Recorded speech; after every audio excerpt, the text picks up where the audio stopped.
pemain-pemain Australia misalnya. Ya, pemain-pemain Australia tampil reguler di kompetisi kelompok umur mereka. Gitu. Nah, pemain-pemain kita ini yang menurut saya masih harus dipacu lagi menit bermainnya. Karena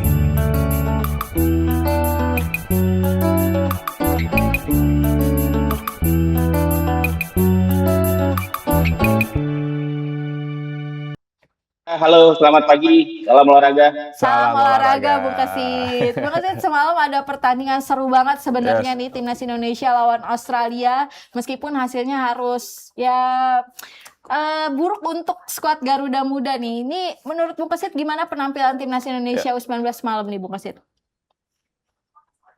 Ya, pertama itu sangat disayangkan sepertinya ada gangguan audio ya, Bung Audionya Kasit. nggak kedengaran, Bung Kasit. Yang tidak terdengar. Ya. Halo, sudah terdengar? Ya, sudah terdengar, Bung Kasit. Silakan, Bung Kasit. Oke, jadi pertama-tama tentu kita menyayangkan karena tim U19 Indonesia gagal untuk bisa mempertahankan gelarnya ya, yang diraih di Piala AFF U19 Championship yang 2 tahun lalu berhasil dimiliki atau diraih oleh Indonesia.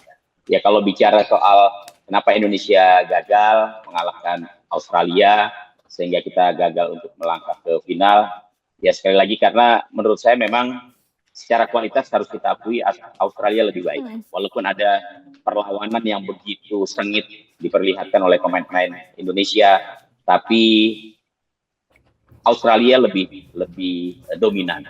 Australia lebih banyak memiliki peluang dan akhirnya memang mereka mampu memanfaatkan itu di saat ya seluruh konsentrasi, seluruh kekuatan yang dimiliki oleh para pemain Indonesia lambat laun menurun di menit-menit akhir. Ya, ini yang disayangkan adalah gagal untuk bisa mencoba untuk memberikan perlawanan kepada Australia sampai menit terakhir begitu. Sayangnya 4 menit atau 3 menit menjelang pertandingan waktu normal berakhir ada sedikit kesalahan yang akhirnya membuat gawang Dava Al-Ghassemi harus kebobolan. Dan itu jadi satu-satunya gol bagi Australia yang akhirnya memastikan mereka melangkah ke final ya untuk menghadapi Thailand. Ya. Tapi menurut Bung Kasit ini apa pertahanan yang cukup solid melihat tim Garuda semalam ya melawan Socceroos ini?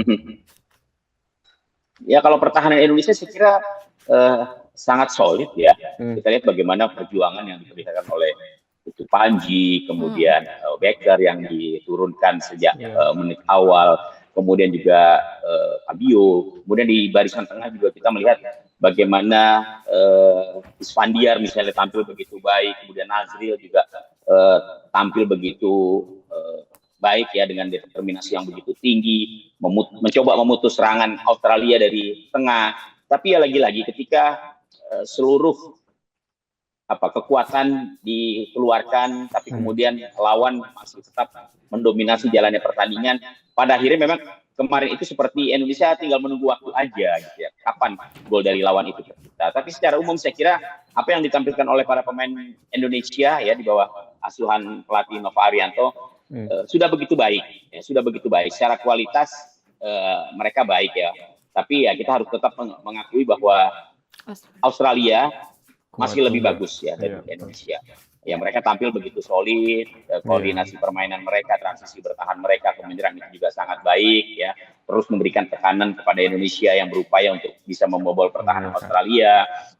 Ya tapi lagi-lagi ya itulah sepak bola begitu loh. Jadi ketika ada kesalahan sedikit saja, akhirnya fatal untuk Indonesia. Betul, fatal banget. Nah, Bung Kasit, setelah walaupun gagal lolos ke final, timnas Indonesia U19 masih sisain 1 laga lagi ya di Piala AFF untuk lawan Kamboja dalam perebutan posisi ketiga. Nah, ini menurut Bung Kasit, Kamboja juga nggak bisa dipandang sebelah mata ya lawan Australia. Berhasil tahan imbang 3-3. Ini apa yang perlu dievaluasi sama Coach Nova untuk menghadapi laga lawan Kamboja nantinya nih, Bung Kasit? Ya, saya kira kalau untuk perebutan tempat ketiga ya menghadapi Kamboja, peluang Indonesia sih cukup besar. Ya, walaupun memang tetap harus mewaspadai bagaimana Kamboja yang dalam pertandingan sebelumnya kan mereka lebih sukses begitu menahan Australia ya untuk bisa lolos ke semifinal dan kemudian menyingkirkan Vietnam begitu. Jadi saya kira kalau dari sisi permainan saya pikir oke ya, dari 3 pertandingan yang dimainkan Indonesia sebelum bertemu Australia itu terlihat kok bagaimana adanya peningkatan, adanya perubahan ya, baik dari segi agresivitas, Indonesia lebih berani memegang bola, lebih berani melakukan permainan secara terbuka gitu ya. Dan saya kira kalau kesempatan untuk bisa mengalahkan Kamboja cukup besar ya. Kalau dari pertemuan-pertemuan yang sudah dengan Kamboja sebenarnya Indonesia ya bisa dibilang lebih banyak unggulnya lah ya. Tapi tetap bahwa Kamboja sudah menunjukkan performanya di persaingan grup C ya, hanya saja yang harus diwaspadai oleh Indonesia saya kira lebih kepada soal stamina aja sih ya, karena kan pertandingan Indonesia lebih banyak. Iya, betul. Ya, Indonesia di persaingan grup itu kan harus menghadapi Myanmar, kemudian Timor Leste dan Vietnam sebelum menghadapi Australia. Sementara Kamboja kan di fase grup hanya bermain 2 kali ya, lawan Filipina dan Australia ya, baru kemudian mereka bertemu Thailand. Jadi kalau dari sisi stamina ya Indonesia karena memainkan pertandingan lebih banyak ya pasti lebih lelah lah. Dan itu yang kemarin dimanfaatkan oleh Australia menurut saya seperti itu. Ketika Indonesia mendapatkan tekanan bertubi-tubi, ya pada akhirnya pasti fokus ya, konsentrasi lambat laun akan menurun, dan itu betul-betul terjadi di menit akhir. Nah, Bung Kesit, salah satu pemain timnas Indonesia U19 yang mungkin jadi sorotan banget adalah Reno Salembesi nih, yang tampil oke banget dan kemarin juga di babak kedua dimainkan sama Coach Nova. Kalau menurut Bung Kesit, apakah ini bisa jadi andalan baru untuk timnas Indonesia di kelompok usia atau bahkan senior nantinya, Bung Kesit? Ya, Reno Salembesi, kemudian juga ada Arkan Kakak, saya kira adalah pemain-pemain yang punya masa depan bagus ya. Mereka adalah potensi-potensi yang dimiliki oleh Indonesia di kelompok umur yang menurut saya jenjangnya bisa akan terus meningkat ya. Dan harus diingat juga ya bahwa dari skuad tim U19 Indonesia yang ikut di kejuaraan kali ini kan memang hanya Reno dan Arkan ya yang bermain secara reguler di Liga 2 ya, bersama Persipura, Reno bersama Persipura, sementara Arkan kan bermain untuk Persis Solo ya di Liga 1. Jadi memang kalau kita lihat dari keseluruhan skuad yang ada, 2 pemain inilah yang menurut saya jam terbangnya lebih tinggi gitu dibandingkan dengan pemain-pemain lainnya. Dan ini yang membuat mentalitas mereka jauh lebih kuat ya, karena pengalaman bertanding, kemudian bagaimana ya cara mereka menghadapi tekanan, cara mereka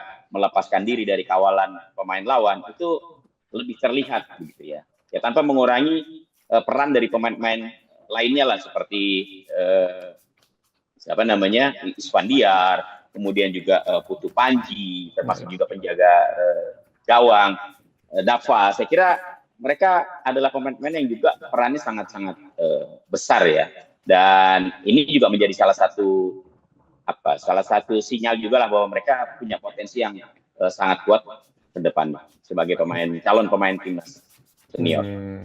Tapi kalau melihat performa sepanjang turnamen, apakah Indonesia sudah menunjukkan identitas permainan yang jelas di bawah Coach Nova nih, Bung Kesit? Iya, terlihat. Harus diakui bahwa apa yang ditampilkan oleh tim U19 Indonesia di bawah asuhan Nova Arianto itu perkembangannya cukup signifikan. Memang yang perlu ditingkatkan lagi adalah bagaimana para pemain yang lain ya di luar Reno dan juga Arkan bisa mendapatkan jam bermain atau menit bermain lebih banyak lagi begitu. Oke lah, mereka memang tampil atau menjadi pemain di klub-klub Liga 1 dan Liga 2, tapi frekuensi bermainnya kan tidak banyak begitu. Dalam situasi seperti ini, kalau kita mau bandingkan dengan pemain-pemain Australia misalnya, ya, pemain-pemain Australia tampil reguler di kompetisi kelompok umur mereka.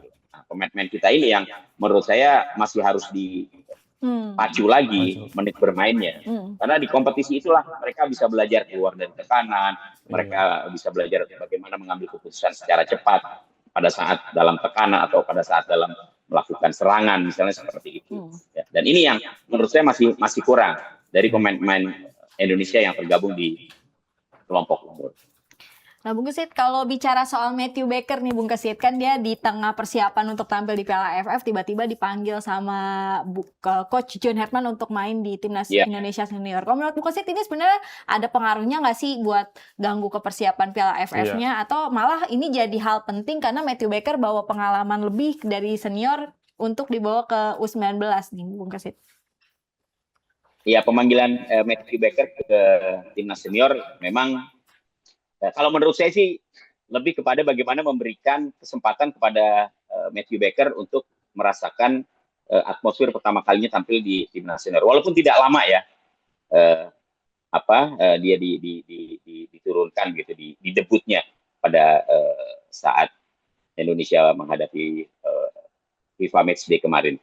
Tapi satu hal yang menurut saya juga penting bagi timnas adalah mengunci gitu ya, mengunci Matthew Baker ini supaya jangan nanti diculik lagi oleh Australia. Karena Australia kan masih mengincar dia nih, ya. Tapi ketika Matthew Baker sudah memutuskan dia ingin bermain untuk Indonesia dan kemudian sudah bermain untuk timnas senior, ya sudah selesai buat Australia.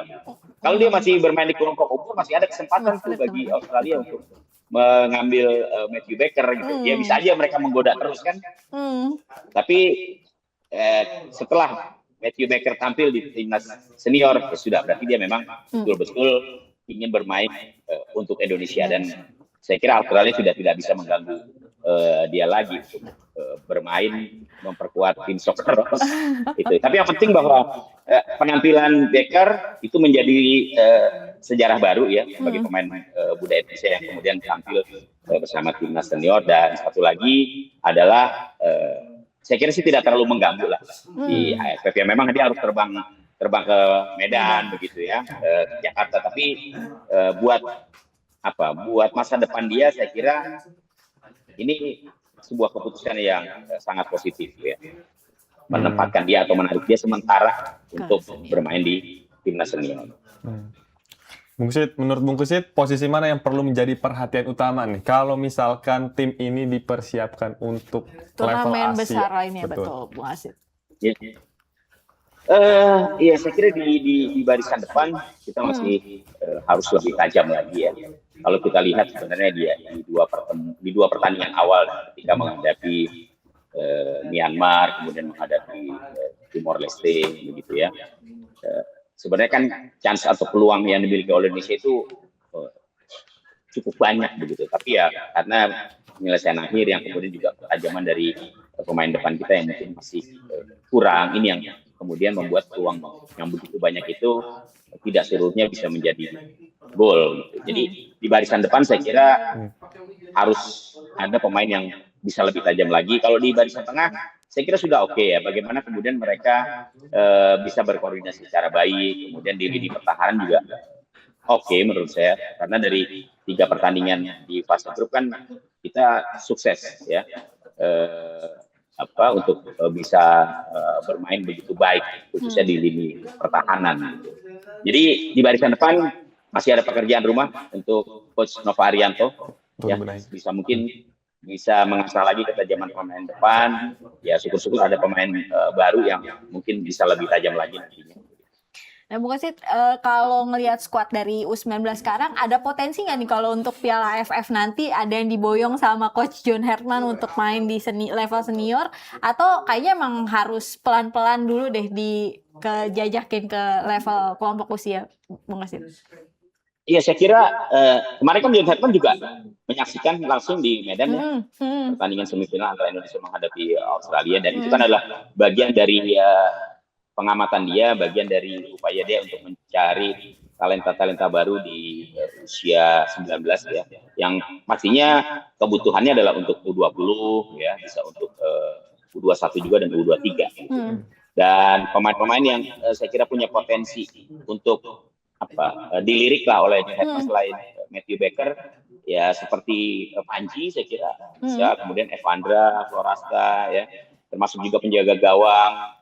Kalau Arkan Kakak saya kira juga itu masuk dalam radar John Herman, termasuk Isfandiar juga yang ternyata begitu dia tampil di pertandingan pertama ketika itu dia kan tampil dari bangku cadangan ya, tapi ketika dia sukses menggantikan peran Zinedine, ternyata Isfandiar justru menjadi pilihan utama ya untuk menempati posisi di tengah, dan saya kira penampilannya sangat-sangat bagus sebagai pemain yang beroperasi di barisan tengah dari Indonesia. Nah, Bung Kesit, kalau geser nih, kita bahas timnas Indonesia senior yang kemarin juga tampil baru 2 kali melakoni laga FIFA Matchday lawan Oman dan Mozambik. Hasilnya memang positif loh. Laga pertama menang 3-0, laga kedua menang 0-1. Tapi mungkin ada sedikit sorotan ketika lawan Mozambik kok menangnya tipis banget. Apakah ini sebenarnya strategi juga dari John Herdman? Karena kita tahu kan di kursi penonton tiba-tiba ada muncul pelatih timnas Vietnam yang ikut menonton nih, Kim Sang-sik nih. Menurut Bung Kesit ini strateginya atau emang Mozambiknya yang kuat banget untuk dihadapi sama timnas Indonesia nih, Bung Kesit? Saya kira ada benarnya juga tuh dua-duanya gitu ya. Jadi pertama, kalau saya melihat pertama gini, Mozambik tentunya juga kan sudah melihat bagaimana permainan Indonesia pada saat Indonesia sukses menaklukkan Oman, ya kan. Nah, kemudian kan dalam pertandingan uji coba tidak resminya mereka kan menghadapi Oman tuh ya, dalam pertandingan tertutup yang tidak boleh disaksikan atau tidak disaksikan oleh masyarakat. Pasti mereka kan mencoba untuk menerapkan bagaimana kemudian Mozambik menghadapi Indonesia ya. Dia belajar dari bagaimana Indonesia menghadapi Oman. Kemudian kalau dikaitkan dengan kehadiran pelatih Vietnam Kim Sang-sik ya ke GBK kemarin, ya itu pasti bagian dari bagaimana Vietnam mengintip kekuatan Indonesia di bawah John Herdman. Tapi kan John Herdman juga sebenarnya sudah menegaskan bahwa tim yang tampil di FIFA Matchday ini tidak semuanya bermain di AFF nanti kan. Betul. Ya seperti Verdong, kemudian Kevin Dix kemarin tidak main. Kevin Dix, kemudian Joe Pelopesi, itu kan tidak akan hadir. Martin Park, termasuk juga Emil Audero. Begitu. Jadi kekuatan di AFF nanti Indonesia lebih banyak akan diperkuat oleh pemain-pemain yang berkiprah di Liga Indonesia, di Super League gitu ya. Jadi Tom Hay, Eliano Renders. Tapi mungkin bagi pelatih Vietnam tetap penting ya, karena biasanya kan kalaupun ada perubahan pemain, tapi dari skema permainan, strategi, taktik itu kan tidak akan jauh berbeda. Gitu. Paling tidak Vietnam bisa melihatlah sekian persen pola permainan Indonesia pasti akan seperti itu.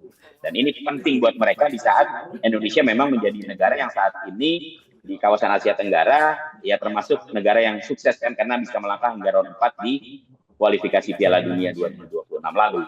Jadi sangat penting bagi Vietnam untuk mengintip ya bagaimana kekuatan Indonesia di era John Herdman. Kalau di pelatih sebelumnya Sintayong kan dia sudah hafal betul ya bagaimana. Tapi setelah John Herdman kan Indonesia memperlihatkan penampilan yang berbeda gitu. Dari FIFA Series ya Indonesia menang lawan Kitts and Nevis, kemudian kalah lawan Bulgaria, tapi dalam 2 pertandingan FIFA Matchday lawan Oman dan lawan Mozambik Indonesia ternyata kan menang. Tapi lagi-lagi skuadnya berbeda. Betul. Ya, skuadnya berbeda. Tapi dari taktik dan skema itu yang penting bagi pelatih Vietnam untuk melihat bagaimana John Herdman meramu timnas Indonesia. Dan dia mendapatkan itu, walaupun mungkin hanya 50% gitu ya, Kim Sang-sik melihat kekuatan Indonesia di bawah John Herdman, tapi paling tidak itu bisa menjadi bahan buat Vietnam bagaimana kemudian mereka menyiapkan timnya sebelum nanti berlaga di AFF.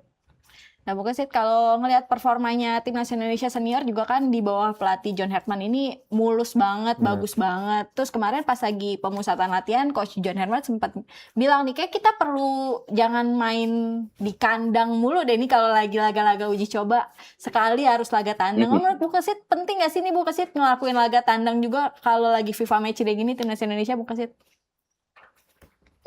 Penting ya. Jadi kalau pertandingan away itu atau pertandingan di luar kandang menurut saya adalah latihan bagi para pemain untuk menghadapi tekanan ya, latihan bagi para pemain tidak mendapatkan dukungan penuh dari para supporter begitu. Jadi saya kira pertandingan away akan memberikan banyak manfaat ya, karena pada saat nanti bertanding di Piala Asia misalnya, itu kan semuanya dimainkan di luar kandang. Jadi Indonesia harus juga para pemain Indonesia harus juga mendapatkan kembali atmosfer bermain di luar kandang. Walaupun kemarin di ajang kualifikasi Piala Dunia kan Indonesia juga bermain away juga ya, menghadapi Australia, menghadapi Bahrain, menghadapi Jepang, kemudian menghadapi Saudi Arabia. Pemain juga mendapatkan atmosfer itu. Tapi kan setelah John Herdman, Indonesia belum lagi merasakan bagaimana bermain di luar kandang. Jadi saya kira apa yang diusulkan untuk timnas bermain di luar kandang itu sangat sangat positif gitu.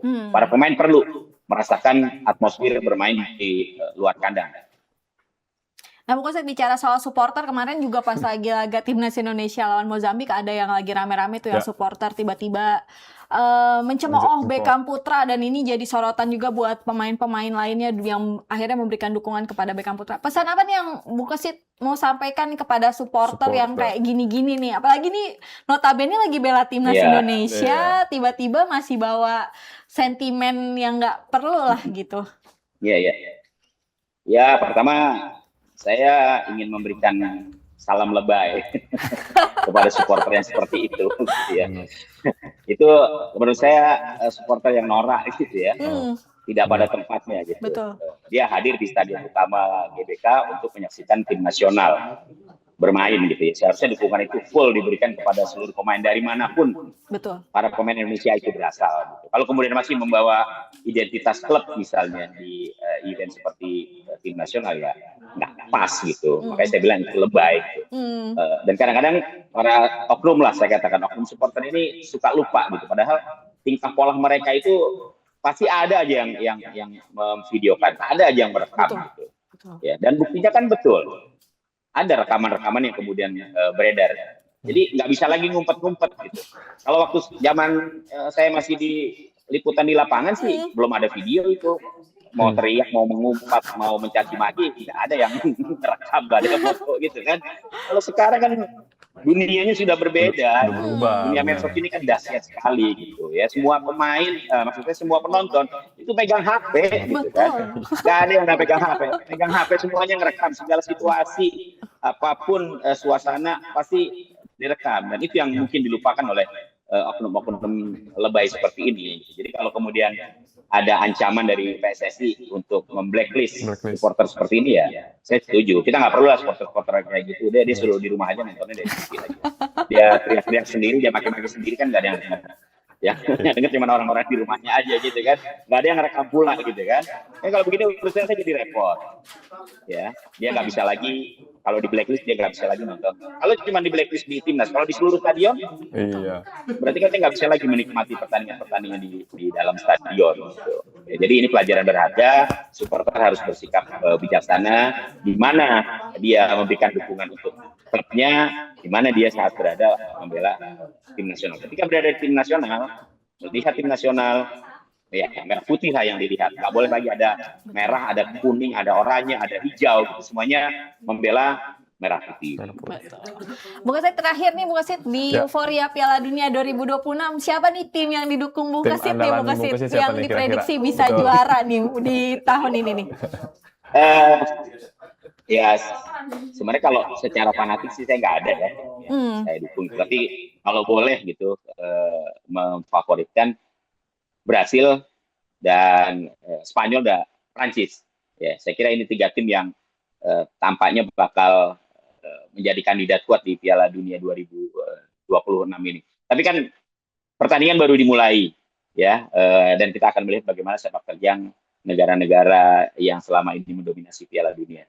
Tapi kalau boleh memilih, saya masih memfavoritkan Brasil. Terima kasih banyak Bung Kosit sudah berbagi di Morning Zone hari ini ya Bung Kosit. Selamat pagi Bung Kosit. Terima kasih. Selamat bertugas kembali. Salam olahraga. Salam olahraga. Ya tadi ya. Gak sempet baca? Dengerin aja. Klik icon text to speech di okezone.com.